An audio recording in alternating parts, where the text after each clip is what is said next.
அப்பா அப்பா இல்லடா வீட்ல என்னாச்சு? என்ன ஆச்சுன்னு எலெக்ஷன் முடிட்டு சொல்றேன். மூஞ்சி பாரு, நானே வெயில்ல வெந்து போய் வந்துக்கிறேன்.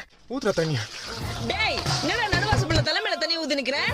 டே வெயில வெளியே போக முடியலடா, ஜெயில் மாதிரி இருக்குது. உனக்கெல்லாம் வெக்கம் மானம் சூடு சொர்ணம் எதுவுமே கிடையாதா? சூடு இருக்குது, சொர்ணம் இல்ல. என் மேல உனக்கு கருணை இல்ல. ஏப்ரல் மே ஆனா எம மாதிரி வந்துடுற. உன்னால மண்டை காயுது, மூஞ்சி தீயுது, அங்கங்க கருப்பாய் உடம்பு ஃபுல்லா நெருப்பு மாதிரி இருந்துச்சு, வெறுப்பாகுது உன் மேல. நீ மட்டும் கொஞ்சம் கிட்ட வந்தா தண்ணி ஊத்தி அனுப்பிச்சிரும்டா. டேய் சூரிய பகவான் அப்பெல்லாம் திட்டக்கூடாது. சூரிய பகவானா? தீஞ்சிங்குது இங்க. வெயிலாமா அது? காலைல 7 மணில இருந்து சாயந்தரம் 5 மணி வரைக்கும் ஜெட்டி நஞ்சு போற அளவுக்கு காயுது.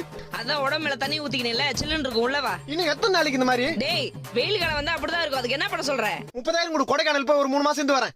எது 30,000? பாத்தியம்மா, வெளியே போனா வெயில் அடிக்குது, வீட்டுக்கு வந்தா நீ அடிக்கிற. இந்த வெயில்னால எனக்கு எவ்வளவு வேதனை பாத்தியா?